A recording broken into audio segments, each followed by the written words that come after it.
GETTYDaisy Goodwin claims a political aide touched her breast in a conference room in No. 10. Daisy Goodwin claims the aide touched her breast as she waited in a conference room dominated by a portrait of Baroness Thatcher.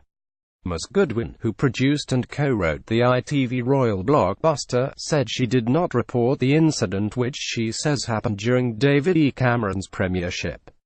But following the Harvey Weinstein scandal, the mother of two wondered whether she did the right thing. She said the answer is, "I'm not sure." GETTYDaisy Goodwin pictured with Jenna Coleman and Tom Hughes at the Victoria Season 2 screening. He dropped his hand and laughed nervously. "I swept out in what can only be called high dudgeon." Daisy Goodwin, humiliating the official was probably the appropriate punishment, but suppose he tried it on with someone less able to defend themselves. Added, "It didn't occur to me to report the incident. I was fine, after all, and who on earth would I report it to? I had learned my lesson only too well.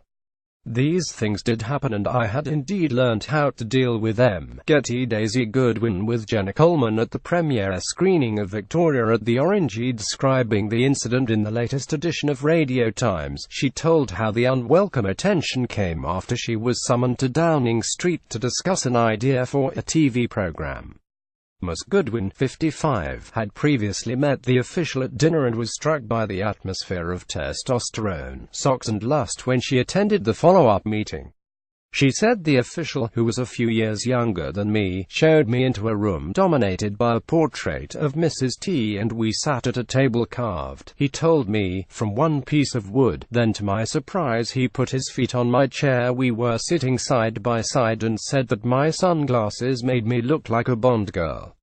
Ms. Goodwin spoke at the Summer Television Critics Association press tour in Los Angeles. Radio Times. At the end of the meeting we both stood up and the official, to my astonishment, put his hand on my breast. She described how she looked at the hand and asked him in a stern voice, "Are you actually touching my breast?" Ms. Goodwin added he dropped his hand and laughed nervously.